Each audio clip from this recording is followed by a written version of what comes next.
So India's recent milestone of surpassing Japan to become the world's fourth largest economy. India ഇപ്പം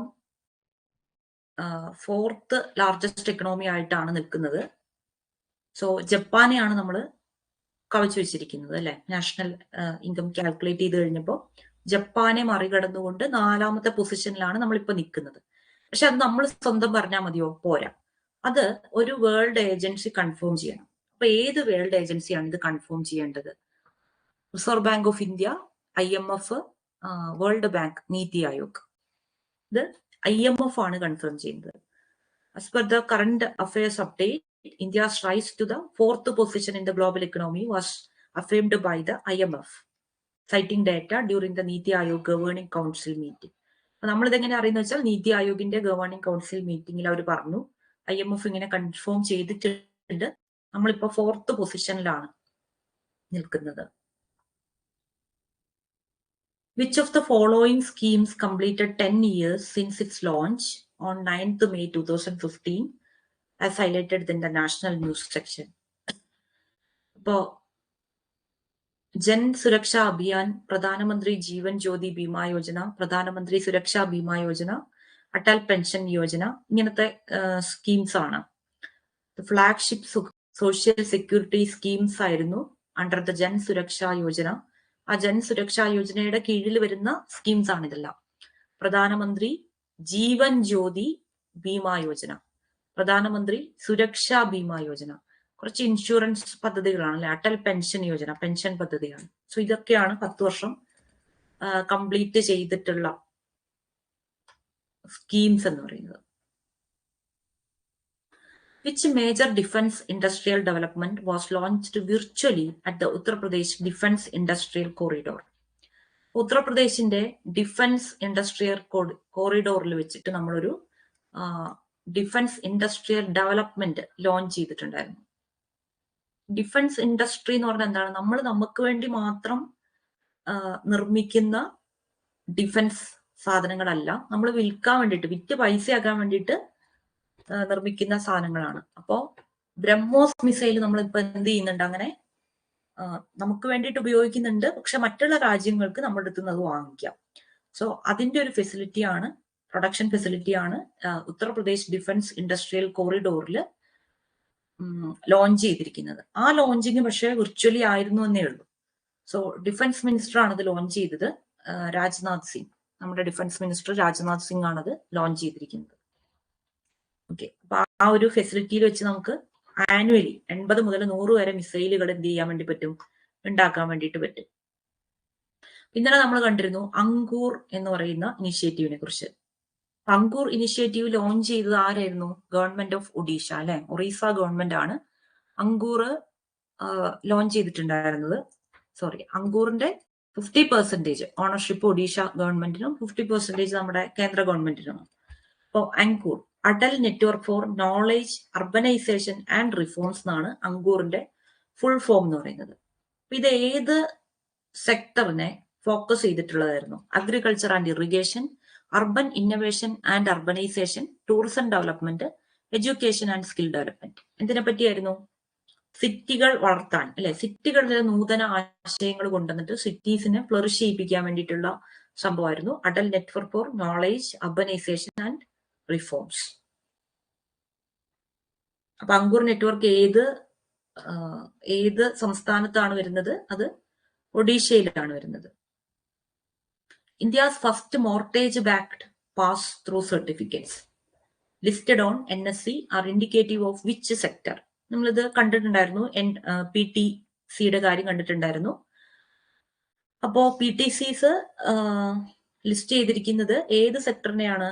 real estate and housing finance സെക്ടറിനെയാണ്. India's first mortgage backed pass through certificates list ചെയ്തിരിക്കുന്നത് ഏത് സെക്ടറിനെ base ചെയ്തിട്ടാണ്? Real estate and housing finance സെക്ടറിനെ base ചെയ്തിട്ടാണ്. Which Indian state launched the Pradhana Mantri Divyasha Kendra to empower differently abled individuals? നമ്മൾ ഇന്നലെ ഈ ദിവ്യാശ കേന്ദ്രയും കണ്ടിട്ടുണ്ടായിരുന്നു അല്ലെ. പ്രധാനമന്ത്രി ദിവ്യാശ കേന്ദ്ര രാജസ്ഥാനില് കൊണ്ടുവന്നിരിക്കുന്ന ഒരു പദ്ധതിയാണ്. ഓക്കെ, അതിന്റെ ബെനിഫിഷ്യറീസ് ആരാണ്, ആരെ ഉദ്ദേശിച്ചാണ് നമ്മളിത് കൊണ്ടുവന്നിരിക്കുന്നത്? ഡിഫറെന്റ്ലി ഏബിൾഡ് ആളുകളെ ഉദ്ദേശിച്ചിട്ടാണ്. അസിസ്റ്റീവ് ഡിവൈസസ് അവർക്ക് കൊടുക്കുക, അവർക്ക് അതായത് ഈ വീൽ ചെയർ, ചെവിയിൽ വെക്കുന്ന ക്ലോക്കിലേക്ക് പകരമായിട്ട് ഉള്ള സാധനം, ഡിവൈസ്, അങ്ങനത്തെ ഡിവൈസുകൾ. പിന്നെ അവർക്ക് സ്കിൽ ട്രെയിനിങ് ടു ഒരു സാധാരണ രീതിയിൽ ജീവിക്കാൻ വേണ്ടിയിട്ട് അവരെ പ്രാപ്തരാക്കാനുള്ള സ്കിൽ ട്രെയിനിങ്ങും കൂടി കൊടുക്കുക എന്നുള്ളത് ഈ ദിവ്യാശ കേന്ദ്ര അങ്ങനത്തെ കേന്ദ്രങ്ങളുടെ ഒരു ലക്ഷ്യമാണ്. Which prominent woman judge of the Supreme Court retired in May 2025, known for landmark judgments like EWS Quota case? ഈ പറയുന്ന ജഡ്ജസില് ഒരു വുമൺ ജഡ്ജ് EWS കോട്ട കേസ് പോലെയുള്ള പ്രധാനപ്പെട്ട ലാൻഡ്മാർക്ക് ജഡ്ജ്മെന്റ്സിൽ ഒരു പാർട്ടായിരുന്നു. അപ്പോ ആരാണ്? ജസ്റ്റിസ് ബേല എം ത്രിവേദിയാണ് EWS കോട്ട കേസിലൊക്കെ ഉണ്ടായിരുന്ന ഇപ്പം റിട്ടയർ ആയിട്ടുള്ള ജഡ്ജ് എന്ന് പറയുന്നത്. The Operation Sindoor mentioned in the news pertains to which aspect of national security? National സെക്യൂരിറ്റിയുടെ ഏത് ഒരു ആസ്പെക്റ്റിനെ മുൻനിർത്തിയിട്ടാണ് ഓപ്പറേഷൻ സിന്ദൂർ വന്നത്? ഏത് കാര്യത്തെക്കുറിച്ചാണ്? സൈബർ സെക്യൂരിറ്റി ആണോ? അല്ല. ബോർഡർ മാനേജ്മെന്റ് ആണോ? അല്ല. കോസ്റ്റൽ ഡിഫൻസ് ആണോ? അല്ല. ആന്റി ടെറർ ഓപ്പറേഷൻ എന്ന് നമുക്ക് പറയാൻ വേണ്ടിട്ട് വരും. കാരണം പഹൽഗാം ആക്രമണം അതൊരു ടെറർ ആക്ഷൻ ആയിരുന്നു. അതിനെ എതിർക്കാൻ വേണ്ടിയിട്ടാണ്, അതിനെ റെസിസ്റ്റ് ചെയ്യാൻ നമുക്ക് പറയാൻ പറ്റില്ല, അതിനൊരു പകരം വീട്ടാൻ വേണ്ടിയിട്ടാണ് നമ്മൾ ഓപ്പറേഷൻ സിന്ദൂർ കൊണ്ടുവന്നത്. So operation Sindoor was praised for its precision in anti terrorist actions, representing an effort in internal security operations. Which of the following schemes was launched by Kerala in May 2025 to enroll migrant children to Anganwadis and public schools, providing integrated health, welfare and social support? നമ്മൾ കണ്ടിരുന്നു ക്ഷേമ, മുഖം, ജ്യോതി, സമൃദ്ധി.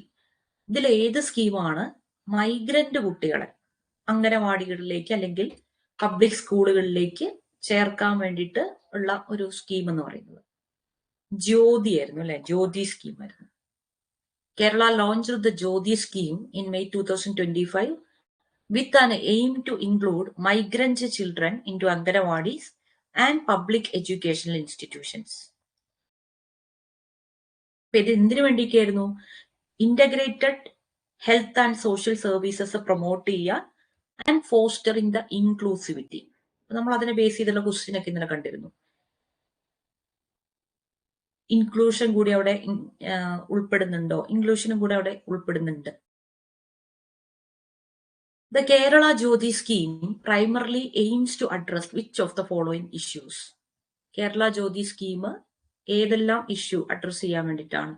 Providing direct cash transfers to migrant workers. Migrant വർക്കേഴ്സിന് direct ആയിട്ടുള്ള cash transfer കൊടുക്കുന്നുണ്ട്. അത് കൊടുക്കുന്നുണ്ടോ?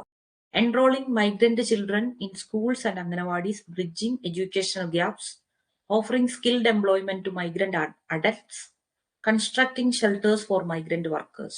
അതിൽ ബി ആണല്ലേ, മൈഗ്രന്റ് കുട്ടികള് അവർക്ക് അവരുടെ ഒരു എഡ്യൂക്കേഷണൽ ഗ്യാപ്പ് ബ്രിഡ്ജ് ചെയ്യാൻ വേണ്ടിയിട്ടുള്ള ഒരു സിസ്റ്റം, ഒരു സ്കീമാണത്. The Jyoti scheme in Kerala reflects the state efforts towards which of the following objectives? Modernization of migrant registry and making public services more inclusive. Promotion of industrial development. Digital transformation of healthcare services. Land redistribution for migrant farmers. ഇനി option ഡിയും കൂടെ വരേണ്ട ഒരു കാര്യമാണുള്ളൂ. ബാക്കിയെല്ലായി. Okay, അപ്പൊ നമ്മുടെ government ഉദ്ദേശിക്കുന്നത് ഇപ്പം കേരളത്തിലുള്ള ആളുകളെ പുറത്താക്കുകയാണെങ്കിലും മൈഗ്രൻസിനെ മൈഗ്രൻസിനെ നമ്മുടെ സൊസൈറ്റിയിലേക്ക് അവരെയും കൂടി പങ്കെടുപ്പിക്കണം. അല്ലെങ്കിൽ ഇൻക്ലൂസീവ് ഇൻ ദ സെൻസ് കേരളീയർക്ക് മാത്രമല്ല, കേരള സിറ്റിസൺസിന് മാത്രമല്ല, ഇനിയിപ്പോ കേരള സിറ്റിസൺസ് പുറത്തായാലും കുഴപ്പമില്ല എന്നുള്ളൊരു മൈൻഡ് സെറ്റാണ് നമ്മുടെ ഗവൺമെന്റിന്. സോ മൈഗ്രന്റ് രജിസ്ട്രി മോഡേണൈസ് ചെയ്യാനും and making public services more inclusive എന്ന് പറയുമ്പോൾ മറ്റ് സ്ഥലങ്ങളിലൊക്കെ എങ്ങനെയാണ്, മറ്റ് രാജ്യങ്ങളിലൊക്കെ എങ്ങനെയാന്ന് വെച്ചാൽ അവരുടെ സിറ്റിസൺസിന് മോർ ഇൻക്ലൂസീവ് ആകണം. അവരുടെ ഓൺ സിറ്റിസൺസിന് ഡിഫറെന്റ് സോഷ്യൽ കാറ്റഗറിയിൽപ്പെട്ട സിറ്റിസൺസ് ഉണ്ടാവും, അവരെ കൂടുതലായിട്ട് ഇൻക്ലൂസീവ് ആക്കണം എന്നുള്ളതാണ്. അപ്പൊ നമ്മൾ വേറൊരു തരത്തിലാണ് ഉദ്ദേശിക്കുന്നത്. പിന്നെ ഒന്നും പറയാൻ പറ്റില്ല, കാരണം ലോകത്തിന് മുഴുവൻ സുഖം ഉണ്ടാകണം എന്ന് പ്രാർത്ഥിച്ച ഒരു തലമുറയുടെ ഒരു കമ്മ്യൂണിറ്റിയുടെ ബാക്കി പത്രം ആയതുകൊണ്ട് ഇനിയിപ്പോ നമുക്ക് ഇതിലൊന്നും പറയാൻ പറ്റില്ല. ഓക്കെ, ഒരു രസത്തിന് പറഞ്ഞു എന്നേ ഉള്ളൂ. Which of the following is a key feature of Kerala's Jyothi scheme? എന്താണ് ഇവരെ enrolment of migrant children into education institutions with integrated health and social support. അതുകൂടെ ഓർക്കണേ, അവരെ വെറുതെ പഠിപ്പിക്കുക എന്നുള്ള മാത്രമല്ല, ഹെൽത്ത് ആൻഡ് സോഷ്യൽ സപ്പോർട്ട് കൊടുക്കുക എന്നുള്ളതും കൂടി ഈ ഒരു ജ്യോതി സ്കീമിന്റെ ഭാഗമായിട്ട് ചെയ്യുന്ന കാര്യമാണ്.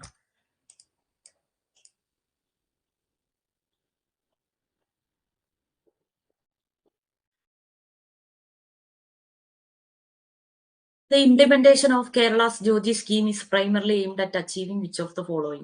Urban infrastructure development, അതല്ല.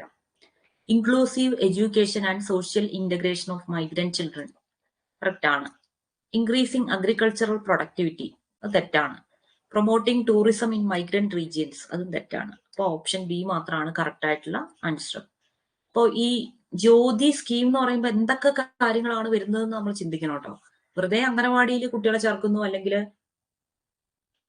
സ്കൂളിൽ കുട്ടികളെ ചേർക്കുന്നു എന്നുള്ളത് മാത്രമല്ല, മൈഗ്രന്റ് പീപ്പിൾസിനെ നമ്മുടെ പബ്ലിക് സർവീസിൽ ഇൻക്ലൂഡഡ് ആക്കുക, ആൻഡ് സോഷ്യൽ ഗ്യാപ്സ് കുറയ്ക്കുക, എഡ്യൂക്കേഷണൽ ഗ്യാപ്പ് റെഡ്യൂസ് ചെയ്യുക, ആൻഡ് അവരുടെ കൾച്ചർ ഇൻക്ലൂഷൻ അല്ലെങ്കിൽ നമ്മുടെ കൾച്ചറിലേക്ക് അവരെയും കൂടി ഇന്റഗ്രേറ്റ് ചെയ്യുക, അവരുടെ കൾച്ചർ നമ്മൾ മനസ്സിലാക്കാൻ ശ്രമിക്കുക, അവർക്കൊരു സോഷ്യൽ സപ്പോർട്ട് കൊടുക്കുക, ഇതെല്ലാം ജ്യോതി സ്കീമിന്റെ ഭാഗമാണ്. അപ്പൊ നമ്മളത് ആ ഒരു അർത്ഥത്തിൽ അതിനെ ഫുള്ളായിട്ട് വേണം നമ്മൾ കാണാൻ വേണ്ടി, മനസ്സിലാക്കാൻ വേണ്ടിയിട്ട്. Which country did India extend a $50 million treasury bill assistance to in May 2025 to help ease its debt crisis? അപ്പൊ ഇന്ത്യ $500 million വിലമതിക്കുന്ന ട്രഷറി ബിൽ അസിസ്റ്റൻസ് ഒരു രാജ്യത്തിന് അവരുടെ കടക്കണിയിൽ നിന്ന് മോചിതമാകാൻ വേണ്ടി കൊടുത്തിട്ടുണ്ട്. അപ്പൊ നമ്മുടെ കടക്കണിയിൽ നിന്ന് നമ്മളെ ആരും മോചിപ്പിക്കും? ഇന്ത്യ ലോകത്ത് ഏറ്റവും കൂടുതൽ കടം വാങ്ങിക്കുന്ന രാജ്യങ്ങളിൽ ഒന്നാണ്. അപ്പോ നമ്മളാണ് ആർക്ക് കടം കൊടുത്ത് ഇപ്പൊ രക്ഷിച്ചിരിക്കുന്നത്? മാലിദ്വീപ്സിന് കടം കൊടുത്ത് ഇപ്പൊ രക്ഷിച്ചിരിക്കുന്നത്. India extended a $50 million treasury bill rollover to Maldives via SBI to aid its debt crisis, emphasizing regional stability and India's strategic partnership. കടം വാങ്ങി നമ്മളിപ്പോ അവർക്ക് കൊടുക്കുകയാണെങ്കിലും ഈ റീജിയനില് ഇന്ത്യയുടെ ഒരു നമുക്കറിയാം, നമുക്ക് റീജിയൻ വൈസ് പ്രധാനപ്പെട്ട ആളുകളൊക്കെ നമുക്ക് ശത്രുക്കളാണ് അല്ലെ. നമ്മുടെ ചുറ്റുമുള്ള ആളുകള് നമുക്ക് ശത്രുക്കളായിട്ട് നിൽക്കുന്ന ഒരു സിറ്റുവേഷനിലാണ് ഇന്ത്യ ഇപ്പോൾ നിൽക്കുന്നത്. ഏറ്റവും പ്രധാനപ്പെട്ടത് നമ്മുടെ ചൈന. ഇപ്പൊ പാകിസ്ഥാന് സീനാണെങ്കിലും ഒരു എക്കണോമിക്കലി ഇന്ത്യയുമായിട്ട് ഫൈറ്റ് ചെയ്യാനുള്ള ഒരു ക്യാപ്പബിലിറ്റി ഒന്നും പാകിസ്ഥാൻ ഇല്ല. മറ്റ് രാഷ്ട്രങ്ങൾ ഇപ്പൊ ചൈനയെ പോലുള്ള, ചൈനയും അമേരിക്കയും ഒക്കെ പാകിസ്ഥാനെ സപ്പോർട്ട് ചെയ്യുന്നുണ്ട്. അമേരിക്ക പുറത്തേക്ക് അത് പറയുന്നില്ലെങ്കിലും പാകിസ്ഥാൻ അമേരിക്ക ആയുധങ്ങൾ വിൽക്കുന്നുണ്ട് അല്ലെ. അപ്പൊ ക്രെഡിറ്റ് ബേസിലൊക്കെ ആയുധങ്ങൾ കൊടുക്കാമല്ലോ. അപ്പൊ അവര് ക്രെഡിറ്റ് ആയിട്ടാണോ അതോ പൈസ കൊടുത്തിട്ട് തന്നെയാണോ വാങ്ങിയെന്ന് നമുക്കറിയില്ല. സോ അങ്ങനെ നിൽക്കുമ്പോൾ ഈ റീജിയനിൽ ഒരു സ്ട്രാറ്റജിക് പൊസിഷൻ നിലനിർത്തുക എന്നുള്ളത് ഇന്ത്യയുടെ ഒരു ആവശ്യമാണ്. സോ അതിനു വേണ്ടിയിട്ടാണ് നമ്മൾ ഇതൊക്കെ ചെയ്യുന്നത്. അപ്പൊ അങ്ങനെ മാലിദ്വീപ്സിനാണ് നമ്മൾ $50 million ട്രഷറി ബിൽ അസിസ്റ്റൻസ് കൊടുത്തിട്ടുള്ളത്. As of May 2025, India ranks among the top 6 countries worldwide in filing for which emerging technology? നമ്മൾ 6G ആണ് കൊണ്ടുവരാൻ വേണ്ടിയിട്ട് പോകുന്നത്. India is positioned among the top 6 nations in 60 patent filings with the strategic investments and research focus targeting global leadership by 2030. അപ്പൊ ഈ ഒരു ഇൻഡസ്ട്രിയില് 2030 ആകുമ്പോഴത്തേക്കും നമ്മൾ എന്ത് ആഗ്രഹിക്കുന്നുണ്ട്? ഗ്ലോബൽ ലീഡർഷിപ്പ് ആഗ്രഹിക്കുന്നുണ്ട്. 6G ടെക്നോളജി ലോകത്തെ ആകെ 6 രാജ്യങ്ങളിൽ ഒന്നായിട്ടാണ് ഇന്ത്യ 6G ടെക്നോളജി കൊണ്ടുവരാൻ വേണ്ടിയിട്ടുള്ള പേറ്റന്റ് ഫയലിംഗ് ഫില്ല് ചെയ്തിട്ടുള്ളത്. Which of the following nations banned transgender women from all women's cricket formats in May 2025? ഇത് നമ്മൾ ഇന്നലെ കണ്ടിരുന്നു അല്ലെ. യുണൈറ്റഡ് കിങ്ഡം ആണ്, UK ആണ് ഇങ്ങനെ അവരുടെ സുപ്രീം കോർട്ട് പറഞ്ഞിട്ടുണ്ട്. എന്താണ് അവർ പറഞ്ഞത്? ജെൻഡർ എന്ന് പറയുന്നത് ബയോളജിക്കൽ ആയിട്ടാണ് നമ്മൾ മനസ്സിലാക്കേണ്ടത്. സോ സ്ത്രീ ആയിട്ട് ജനിച്ചിരിക്കുന്ന, ബയോളജിക്കലി സ്ത്രീയുടെ അവയവങ്ങളോട് ജനിച്ചിരിക്കുന്ന ആളുകൾ മാത്രമേ സ്ത്രീ എന്നൊരു ജെൻഡറിന്റെ ഉള്ളിൽ പെടുത്താൻ വേണ്ടി പറ്റുള്ളൂ. അതുകൊണ്ട് ട്രാൻസ്ജെൻഡർ ആയിട്ടുള്ള സ്ത്രീകളെ, ട്രാൻസ്ജെൻഡർ വുമൻസിനെ പെടുത്താൻ പറ്റില്ല എന്ന് UK സുപ്രീം കോർട്ടിന്റെ റൂളിംഗ് ഉണ്ട്. അതിനെ ബേസ് ചെയ്തിട്ടാണ് UK ക്രിക്കറ്റ് ബോർഡ് എന്ത് ചെയ്തത്? ട്രാൻസ്ജെൻഡർ വുമനെ എല്ലാ വുമൻസ് ക്രിക്കറ്റ് ഫോർമാറ്റിൽ നിന്നും പുറത്താക്കിയിട്ടുള്ളത്. Okay. Which country hosted the Miss World 2025 pageant in May 2025, showcasing its cultural heritage and ecotourism potential? അത് ആരായിരുന്നു? ഇന്ത്യ ആണ് അല്ലെ. വിച്ച് കൺട്രി എന്ന് ചോദിക്കുമ്പോൾ ഇന്ത്യ ആണ്. ഇത് വിച്ച് സ്റ്റേറ്റ് എന്നാണ് വരേണ്ടത്. ഓക്കെ. തെലങ്കാനയിൽ വെച്ചിട്ടായിരുന്നു, ഹൈദരാബാദിൽ വെച്ചിട്ടായിരുന്നു. Telangana hosted the miss World 2025 pageant, aiming to boost tourism and global branding of the state. The Indian Supreme Court ordered the setting up of exclusive courts for which specific case type to address judicial backlog in May 2025. ഇന്ത്യയുടെ supreme court exclusive കോർട്ടുകൾ setup ചെയ്യാൻ വേണ്ടിയിട്ട് order ചെയ്തിട്ടുണ്ട്. അത് ഏത് specific case ടൈപ്പിന് വേണ്ടിയിട്ടാണ്? Judicial backlog ഉണ്ടാകാൻ പാടില്ല. ഇപ്പം ഈ പറയുന്നതിലൊന്നും എന്തുണ്ടാകാൻ പാടില്ല? ജുഡീഷ്യൽ ബാക്ക്ലോഗ് ഉണ്ടാകാൻ വേണ്ടി പാടില്ല. പക്ഷെ എന്നാലും നമുക്ക് തീരെ സഹിക്കാൻ പറ്റാത്തത് ഏത് ടൈപ്പ് ഓഫ് കേസസിൽ ജുഡീഷ്യൽ ബാക്ക്ലോഗ് വരുമ്പോഴാണ് എന്ന് വെച്ചാൽ എന്താണ്? കുറെ കേസുകൾ കെട്ടിക്കിടക്കുക അല്ലെ. ജുഡീഷ്യറിയുടെ മുമ്പിൽ കേസുകൾ കെട്ടിക്കിടക്കുന്നു. Cyber crime cases, child rape cases under POCSO act, economic offences, എൻവയോൺമെന്റൽ കേസസ്. നമുക്ക് ഇതിൽ ഏറ്റവും സഹിക്കാൻ പറ്റാത്ത ഏതാണ്? Child rape cases under POCSO act. അപ്പൊ അത് തന്നെയാണ്, അതിനു വേണ്ടിയിട്ടാണ് എക്സ്ക്ലൂസീവ് കോർട്സ് കൊണ്ടുവരണം എന്ന് ആര് പറഞ്ഞിട്ടുള്ളത്? നമ്മുടെ സുപ്രീം കോർട്ട് പറഞ്ഞിട്ടുള്ളത്. Supreme court mandated the creation of special POCSO courts to ensure speedy trial of child sexual abuse cases and prevent delays. Which bank signed a memorandum of understanding with the Land Ports Authority of India to enhance banking services at the land ports across India? അപ്പോ പോർട്ടുകളില്, land പോർട്ടുകളിൽ banking service enhance ചെയ്യാൻ വേണ്ടിയിട്ട് ഒരു bank land port authority of ഇന്ത്യയുമായി ചേർന്നിട്ട് ഒരു memorandum of അണ്ടർസ്റ്റാൻഡിംഗിൽ sign ചെയ്തിട്ടുണ്ട്. അത് ഏത് ബാങ്കാണെന്നാണ്? ഇത് ഏത് ബാങ്ക് ആയിരിക്കും ഇങ്ങനത്തെ കേസൊക്കെ ചെയ്യുക? സ്റ്റേറ്റ് ബാങ്ക് ഓഫ് ഇന്ത്യ അല്ലെ. State Bank of India signed an MOU with Land Ports Authority of India to improve banking services at 26 land ports along India's borders, indicating strategic efforts to expand financial accessibility at international borders. Which of the following banks launched the Kotak Solitary Credit Card, a premium travel credit card? അത് Kotak Mahindra bank തന്നെയാണ്. ഒരു credit കാർഡാണ്, solitary credit card. Luxury features ഒക്കെ ഉണ്ട് അതിൽ. 10 air miles per 100 rupees 10 air miles. Kilometre എന്നൊക്കെ പറയുന്ന പോലെ എയർ മൈൽസ് നമുക്ക് ട്രാവൽ ചെയ്യാൻ വേണ്ടി പറ്റും. Airport lounge access, transfer options to major airlines and hotels, ഇതൊക്കെ അതിലുണ്ട്. What is the purpose of the special deposit schemes launched by Canara Bank and Union Bank of India? എന്തിനു വേണ്ടിയിട്ടാണ്? ഡെപ്പോസിറ്റ് ഗ്രോത്ത് സ്ലോ ചെയ്യുന്നത് തടയാൻ വേണ്ടിയിട്ട് സ്പെഷ്യൽ ഡെപ്പോസിറ്റ് സ്കീമുകൾ launch ചെയ്തിട്ടുള്ള 2 ബാങ്കുകളാണ് കാനറ ബാങ്കും യൂണിയൻ ബാങ്ക് ഓഫ് ഇന്ത്യ. അതായത് ഇപ്പോഴത്തെ നമ്മുടെ ഒരു ടെൻഡൻസി എന്ന് പറയുന്നത് ബാങ്കുകളിൽ നിക്ഷേപിക്കാൻ വേണ്ടിയിട്ട് ആളുകൾക്ക് എന്ത് കുറവാണ്? വളരെ ആഗ്രഹം കുറവാണ്. മറ്റ് ഫിനാൻഷ്യൽ ഇൻസ്ട്രുമെന്റ്സിൽ നിക്ഷേപിക്കാൻ വേണ്ടിയിട്ടാണ് ആളുകൾ താല്പര്യപ്പെടുന്നത്. ഇതിലൊരു ഗ്രോത്ത് ഇല്ല എന്നാണ് ആളുകൾ പറയുന്നത്. Which bank reported a 10% decline in its standalone net profit? Punjab National Bank, Bank of India, State Bank of India, Canara Bank. State Bank of India ആണ്.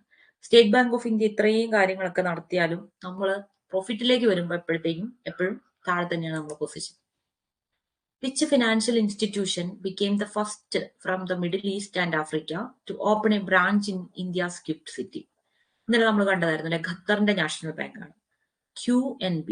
Qatar National Bank has established the first regional bank branch in India's gift city to support India's corporation's global expansion efforts. Indian കോർപ്പറേഷൻസിനെ globally expand ചെയ്യാനുള്ള ഒരു എഫോർട്ടിന് support ചെയ്യാൻ വേണ്ടിയിട്ടാണ് gift സിറ്റിയിൽ വന്ന് നമ്മുടെ QNB ഒരു ബ്രാഞ്ച് ആരംഭിച്ചതെന്നാണ് QNB പറയുന്നത്. Ministry of Home Affairs ordered civil defense drills across vulnerable districts in India. What is the primary purpose of these drills? ഇതിനു വേണ്ടിയിട്ടാണ് to enhance passive defense against geopolitical tensions. നമുക്കറിയാലോ എന്തിനു വേണ്ടിയിട്ടായിരുന്നു അത് വന്നത്. Which bank is involved in listing mortgage-backed pass-through certificates on NSE for the first time in India? ഇതാണ്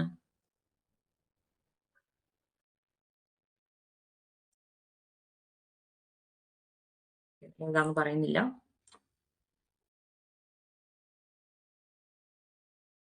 Which bank announced a new deposit scheme called Canara True Edge?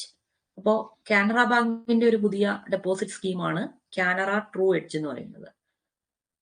Personalised account solution ആണ്. Monthly average ബാലൻസുമായിട്ട് ബന്ധിപ്പിച്ചിട്ടുള്ള ഒരു personalised account solution ആണ് Canara true rich എന്ന് പറയുന്നത്. Canara true edge. Regarding the employee engagement initiatives by State Bank of India, which of the following is true? Okay, അപ്പോൾ ഈ bank full bank എംപ്ലോയീസിന്റെ ഇപ്പൊ ഒരു കാര്യം എന്ന് പറഞ്ഞിട്ടുണ്ടെങ്കിൽ പണ്ടുള്ള പോലെയൊന്നും അല്ല, അവര് ഭയങ്കര പ്രതിസന്ധികളിലൂടെയാണ് കടന്നുപോയിക്കൊണ്ടിരിക്കുന്നത്. നാഷണലൈസ്ഡ് ബാങ്കുകളിൽ പോലും ന്യൂ ജനറേഷൻ ബാങ്കുകളിലെ പോലെ പ്രൈവറ്റൈസേഷന്റെ ഭാഗമായിട്ടുള്ള, അവര് പ്രൈവറ്റൈസേഷൻ ചെയ്തിട്ടില്ലെങ്കിലും ഈ ഒരു ബാങ്കിങ് ഇൻഡസ്ട്രിയിൽ പിടിച്ചു നിൽക്കാൻ വേണ്ടിയിട്ട് ശരിക്കും എങ്ങനെയാണ് നമ്മളൊരു പ്രൈവറ്റ് ബാങ്കിൽ ഉണ്ടാകുക, അതുപോലെയുള്ള പരിപാടികളൊക്കെയാണ് നടക്കുന്നത്. സോ എംപ്ലോയീസിനെ എൻഗേജ് ചെയ്യിപ്പിക്കാൻ വേണ്ടി ഒരുപാട് ഇനിഷ്യേറ്റീവ്സ് എല്ലാ ബാങ്കുകളും കൊണ്ടുവരുന്നുണ്ട്. അപ്പൊ അതുപോലെ SBI കൊണ്ടുവന്നിട്ടുള്ള 2 പദ്ധതികളാണ് നെക്സ്റ്റ് ലീപ്പും സൂപ്പർ SBI. അപ്പൊ ഇത് എംപ്ലോയീസിനെ ട്രെയിൻ ചെയ്യാൻ വേണ്ടിയിട്ട് കൊണ്ടുവന്നിട്ടുള്ള 2 പദ്ധതികളാണ്. According to SBI's employee training programs, encompassed initiatives like Next Leap and Super SBI to upskill 1.75 lakh employees through a centralized training system. Which bank has partnered with NPCI to launch eco-friendly NCMC-enabled debit and prepaid cards?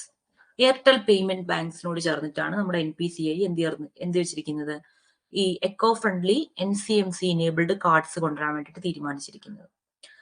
From Airtel Payments Bank has introduced eco-friendly NCMC cards supporting India's One Nation, One Card initiative through partnership with NPCI. അപ്പോൾ one nation one card ഇനിഷ്യേറ്റീവിന്റെ ഭാഗമായിട്ടാണ് ഈ eco friendly കാർഡുകൾ നമ്മൾ കൊണ്ടുവരാൻ വേണ്ടിയിട്ട് തീരുമാനിച്ചിരിക്കുന്നത്. Airtel payment bank ആണ് ഇത് ഇൻട്രൊഡ്യൂസ് ചെയ്യുന്നത്. Which milestone did India achieve in the global economy as per the May 2025 current affairs report?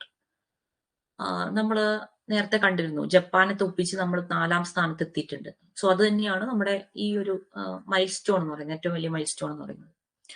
India marked a historic milestone by overtaking Japan to become the world's 4th largest economy with a nominal GDP of $4 trillion, as confirmed by the Niti Aayog during the Governing Council meeting. What is the main reason behind India's effort to boost regional connectivity through railway projects as per current affairs? So, regional connectivity improve ചെയ്യാൻ വേണ്ടിയിട്ട് നമ്മൾ ശ്രമിക്കുന്നത് എന്തിനു വേണ്ടിയിട്ടാണ്? To promote tourism in southern states. ഒരു പരിധിവരെ ശരിയാണ്, പക്ഷേ സൗത്തേൺ സ്റ്റേറ്റ്സ് എന്നല്ല എന്ന് മാത്രം. അത് മാറ്റിയായിരുന്നെങ്കിൽ കറക്റ്റ് ആകുമായിരുന്നു. ഈസ്റ്റേൺ സ്റ്റേറ്റ്സിലും മറ്റുമൊക്കെ വളരെ ബുദ്ധിമുട്ടായിട്ടുള്ള ടെറൈനിൽ പോലും ട്രെയിൻ കൊണ്ടുവരാൻ ഇല്ലെങ്കിൽ റെയിൽവേ കൊണ്ടുവരാൻ വേണ്ടിയിട്ട് ഗവൺമെന്റ് ശ്രമിക്കുന്നുണ്ട് to promote tourism, to increase freight movement and reduce logistics cost, to connect with neighboring countries, to create high-speed rail corridors. എന്തിനു വേണ്ടിയിട്ടാണ്? ഫ്രൈറ്റ് മൂവ്മെന്റ് ഇൻക്രീസ് ചെയ്യാൻ വേണ്ടിയിട്ടാണ്. ട്രേഡ് സാധനങ്ങള്, അപ്പോ കച്ചവട സാധനങ്ങൾ കൂടുതലായിട്ട് അതിന്റെ മൂവ്മെന്റ് നടത്താൻ വേണ്ടിയിട്ട് ലോജിസ്റ്റിക് കോസ്റ്റ് കുറയ്ക്കാൻ വേണ്ടിയിട്ടൊക്കെയാണ് ട്രെയിൻ നമ്മൾ ഉപയോഗിക്കുന്നത്. ഇപ്പൊ ഒരു ട്രക്കില് നമുക്ക് ഒരു ചാക്ക് അരി കയറ്റി വിടണമെന്ന് വിചാരിച്ചോ, ഒരു ട്രെയിനിൽ ഒരു ചാക്ക് അരിക്ക് തുല്യമായിട്ടുള്ള അരി കയറ്റി വിടണം. ട്രക്കിൽ കൊണ്ടുപോകുന്നതിന്റെ 10% മാത്രമേ, 1/10 മാത്രമേ ട്രെയിനിൽ കൊണ്ടുപോകുന്നതിന് ചെലവ് വരുള്ളൂ. സോ അത്രയ്ക്കൊരു ചെലവ് വ്യത്യാസം നമുക്ക് ഫ്രൈറ്റ് മൂവ്മെന്റിന് അക്യൂർ ചെയ്യാൻ വേണ്ടിയിട്ട് പറ്റും. സോ നമുക്ക് ലോജിസ്റ്റിക്സ് കോസ്റ്റുകൾ റെഡ്യൂസ് ചെയ്യാൻ വേണ്ടിയിട്ട് പറ്റും.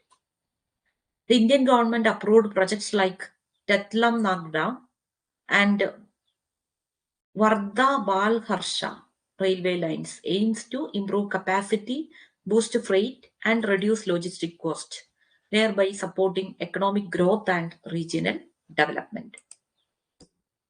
Which initiative was launched by Airtel Payments Bank to support India's One Nation, One Card vision?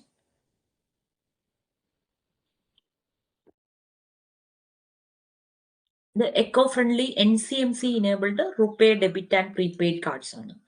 Airtel Payments Bank launched eco-friendly debit and prepaid cards powered by RuPay, supporting the interoperability for transit and payment systems under India's One Nation, One Card initiative. Which regional event in Uttarakhand marked a spiritual gathering after a 12-year hiatus as per current affairs? Kumbh Mela at Haridwar. Pushkar Kumbh 2025 at Keshav Prayag in Chamoli district. Chardham Yatra completion. Diwali festival. Diwali festival എന്നല്ല അല്ലെ, എന്താണ്? പുഷ്കർ കുംഭ് 2025 ആണ്. ഇവര് പ്രത്യേകിച്ച് പറഞ്ഞിട്ടുണ്ട് 12 year ചേർന്നിട്ടുള്ളത്. ഈ മഹാകുംഭമേള എത്ര year ചേർന്നിട്ടാണ്? 100 ഇയേഴ്സ് ചേർന്നിട്ടാണ്.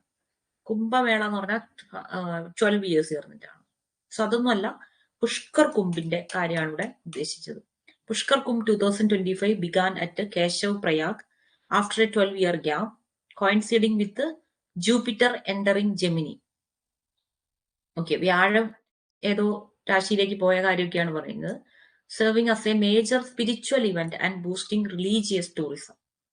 ഓക്കെ, നമുക്ക് ഇന്ത്യയില് നല്ല സ്കോപ്പുള്ള ഒരു മേഖലയാണ് എന്ത്? റിലീജിയസ് ടൂറിസം എന്ന് പറയുന്നത്. സോ നോർത്ത് ഇന്ത്യൻസ് അത് കൃത്യമായിട്ട് ഉപയോഗിക്കുന്നുണ്ട്. സൗത്ത് ഇന്ത്യയിലേക്ക് വരികയാണെങ്കിൽ റിലീജിയസ് ടൂറിസം എന്ന് പറയുന്നത് നമ്മൾ കാര്യമായിട്ട് ഇതുവരെയും ഉപയോഗിച്ച് തുടങ്ങിയിട്ടില്ല. What is India's Viksit Bharat vision aimed at achieving by 2047? നമ്മള് ക്ലാസ് തുടങ്ങി അന്ന് മുതൽ പറയുന്നതാണ് അല്ലെ, 2047 ഇന്ത്യസ് വികസിത് ഭാരത്. സോ അതിന്റെ എയിം എന്താണ്? Becoming a fully digital economy. അതൊക്കെ അതിന്റെ ഒരു പാർട്ട് മാത്രമാണ് അല്ലെ. Achieving developed nation status, becoming the world's largest economy, achieving zero poverty. അപ്പൊ ഇതെല്ലാം വരുന്നത് ഏതാണ്? അച്ചീവിംഗ് ഡെവലപ്ഡ് നേഷൻ സ്റ്റേറ്റസിലാണ്. കാരണം 2047 ആകുമ്പോഴത്തേക്ക് എല്ലാ തരത്തിലും ഡെവലപ്ഡ് ആവണം എന്നുള്ളതാണ്.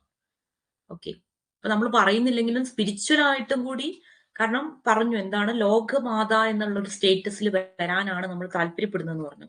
അതെന്താണ് ഉള്ളിൽ മീൻ ചെയ്യുന്നത്? സ്പിരിച്വലായും കൂടി ഒരു ഡെവലപ്മെന്റിന് നമ്മൾ താല്പര്യം ഉണ്ട് എന്നാണ് പറയുന്നത്. So the Viksit Bharat vision envisions India as a fully developed nations. Economically മാത്രം ഡെവലപ്ഡ് നേഷൻ എന്നല്ല, എല്ലാ തരത്തിലും developed nation by 2047 with a focus on sustainable growth, economic resilience and global stature.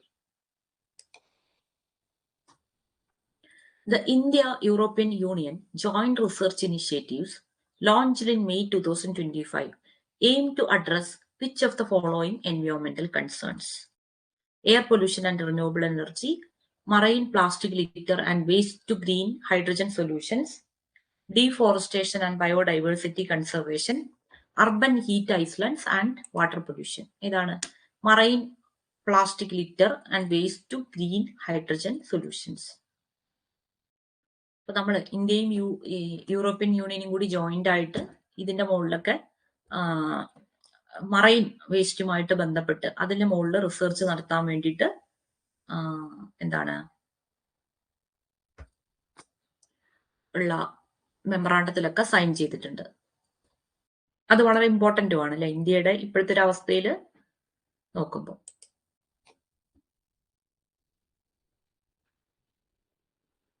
Which Indian institute formalized a partnership with the Singapore's Institute of Microeconomics through an MOU in 2025 to advance research in semiconductor technology?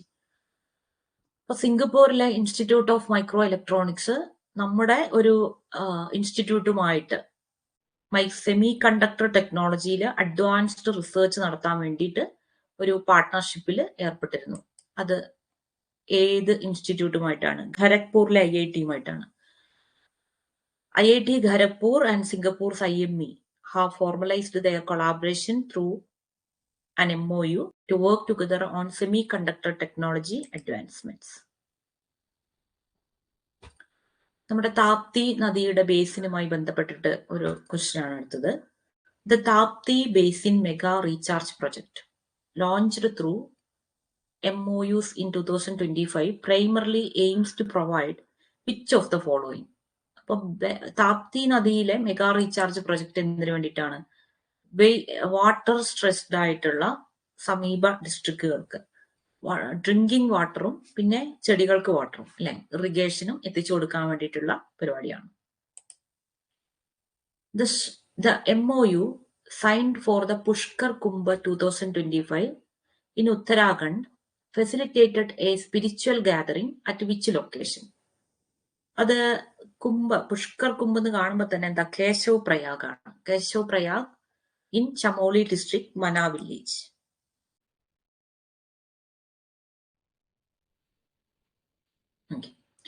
The MOUs related to defense infrastructure in 2025 included the inauguration of a facility in Uttar Pradesh for the production of which missile system? BrahMos ആണ് അല്ലെ, നമ്മൾ നേരത്തെ കണ്ടിരുന്നു. BrahMos supersonic cruise missile. Which of the following statements about the MOUs signed in the current affairs section of the document is correct? Current അഫയേഴ്സുമായിട്ട് ബന്ധപ്പെട്ടിട്ടുള്ള ഈ സെക്ഷനിൽ ഏതൊക്കെ സ്റ്റേറ്റ്മെന്റ് ആണ് കറക്റ്റ് ആയിട്ടുള്ളത്? The MOUs with the EU aim solely at increasing trade and tariffs. അല്ല അല്ലെ, നമ്മുടെ EUവുമായിട്ട് ലാസ്റ്റ് വെച്ചിട്ടുള്ള കരാർ എന്തിനെ പറ്റിയാണ്? വേസ്റ്റ്, കടലിലെ വേസ്റ്റുമായിട്ട് ബന്ധപ്പെട്ടിട്ടുള്ള കാര്യങ്ങളാണ്. The IIT Kharagpur and Singapore IME MOU focuses exclusively on pharmaceutical research. Pharmaceutical research അല്ല, അവരെന്തായിരുന്നു? സെമി കണ്ടക്ടർ റിസർച്ചുമായിട്ട് ബന്ധപ്പെട്ട കാര്യമാണ് പറഞ്ഞിട്ടുള്ളത്.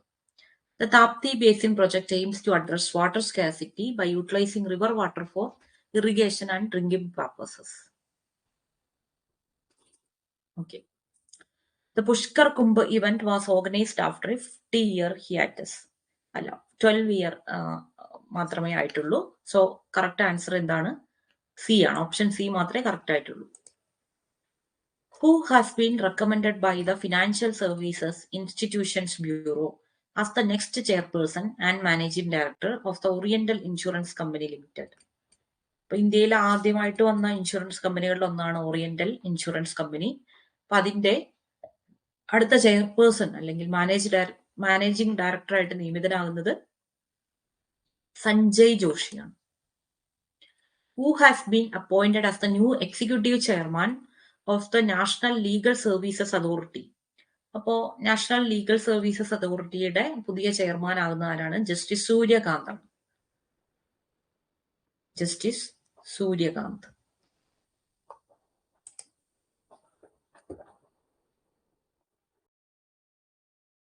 Which former defense secretary and IAS officer of Kerala cadre has been appointed as the UPSC chairman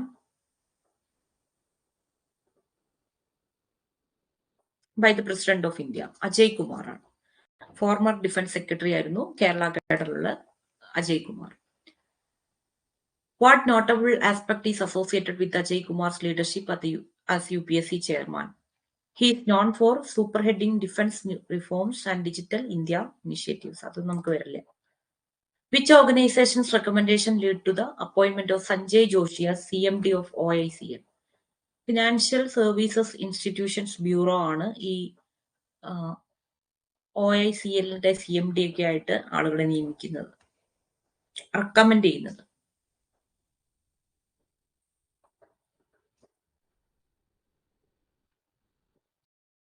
Which major initiative involves the launching of Odisha's Angur reforms? Atal Network for Knowledge, Urbanization and Reforms. Urban Incubator Program. Smart City Development Scheme. Urban Transformation and Smart City Initiative. Rural Revitalization Project. അപ്പോൾ നമുക്ക് ഇതിലത്തെ options ഒക്കെ കണ്ടാൽ correct ആണെന്ന് തോന്നും. അപ്പൊ ഇങ്ങനത്തെ കേസുകളിൽ ഏറ്റവും സ്യൂട്ടബിൾ ആയിട്ടുള്ള ആൻസർ വേണം നമ്മൾ എന്ത് ചെയ്യാൻ, സെലക്ട് ചെയ്യാൻ വേണ്ടിയിട്ട്.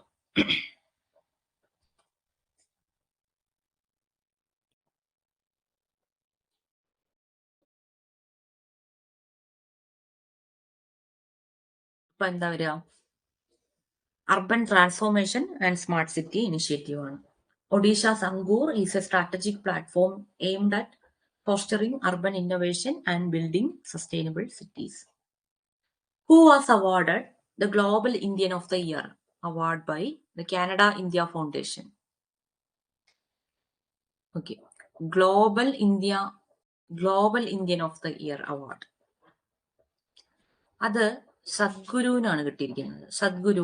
സദ്ഗുർ, the spiritual leader and founder of the Isha Foundation. മറ്റേ ഒരു ഭഗവാൻ ശിവന്റെ ഒരു രൂപമൊക്കെ കണ്ടിട്ടില്ലേ ഇഷ ഫൗണ്ടേഷനിലുള്ള? സോ അതിന്റെ ആളാണ്. Isha foundation received the Global Indian of the Year award from Canada India Foundation for his efforts in spreading awareness about human consciousness and environmental protection. The Global Indian of the Year award in May 2025 was presented to Sadhguru for his efforts in എന്തിനു വേണ്ടിയിട്ടാണ്? Human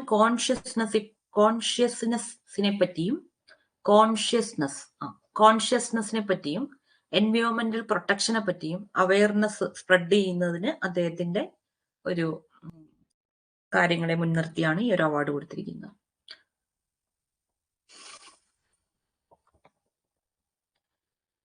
okay, ഇപ്പൊ miss world celebration അല്ലെങ്കിൽ miss world crown programme എവിടെയായിരുന്നു നടന്നത്? ഹൈദരാബാദിൽ വെച്ചിട്ടാണ്, തെലങ്കാനയിൽ വെച്ചിട്ടായിരുന്നു നടന്നത്. Which of the following statements about Monica Kessia Shimbri? അപ്പൊ മോണിക്ക കെസിയയ്ക്കാണ് ഇപ്രാവശ്യത്തെ മിസ് വേൾഡ് കിട്ടിയത് അല്ലെ, മിസ് വേൾഡ് 2025. അപ്പോ അവര് ഫ്രം ഇന്തോനേഷ്യ ആണ്, അതാണ് നമ്മൾ ഓർക്കേണ്ടത്. ഷീസ് ഫ്രം ഇന്തോനേഷ്യ, അത് കറക്റ്റ് ആണ്. She was crowned in the USA, not. She was crowned in India, Telangana. She's from the Philippines, no, she's from Indonesia. She was crowned in Telangana, India, correct ആണ്. So ഇവര് ഇന്തോനേഷ്യയിൽ നിന്നുള്ള ആളാണ്, തെലങ്കാനയിൽ വെച്ചിട്ടാണ് ഇവർ ക്രൗൺ ചെയ്തിരിക്കുന്നത്. The award section mentions the talent finale of Miss World 2025. അപ്പോ മിസ് വേൾഡ് 22 വെള്ളം വായില് വല്ലാതെ വറ്റി കഴിയുമ്പോഴാണ് ഇങ്ങനെ സംസാരിക്കുമ്പോൾ നമ്മൾ വിചാരിക്കാത്ത വാക്കുകളൊക്കെ വരുന്നത്.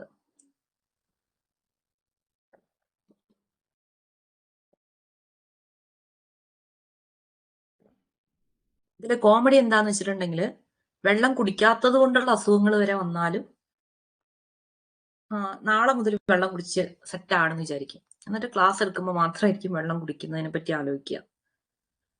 പക്ഷെ എന്ത് ചെയ്യില്ല, എന്ന് നന്നാവും ഇനി.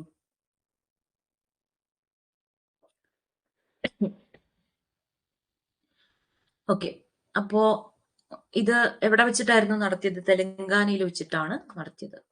The award given to Sadhguru signifies recognition in which domain? Humanitarian services and environment. പക്ഷെ ഒരു സ്പിരിച്വൽ ഗുരു എന്നുള്ള രീതിയിലാണ് അദ്ദേഹം എന്ത് ചെയ്യുന്നത്, അറിയപ്പെടുന്നത്. Which organization granted the Global Indian of the Year award to Sadhguru? Canada India Foundation. The Rising Northeast Investors Summit 2025 was inaugurated by Prime Minister Narendra Modi with a focus on developing which of the following sectors in the Northeastern region? അപ്പോൾ north east investors summit 2025 inaugurate ചെയ്ത ആരാണ്? Prime minister നരേന്ദ്രമോദിയാണ്. ഇപ്പൊ north eastern റീജിയന്റെ ഏത് സെക്ടറിനെ setup ആക്കാൻ വേണ്ടിയിട്ടാണ്? Tourism, textiles, agro food processing, energy. ഇപ്പൊ ഒരു കമ്പൈൻഡ് ഡൊമൈൻ എഫോർട്ടാണ് ഇവിടെ ഇദ്ദേഹം ഉദ്ദേശിക്കുന്നത്. The summit emphasized sectors like tourism, textiles, agro-food processing, and energy as key areas for attracting investments and fostering sustainable growth in India's northeast region.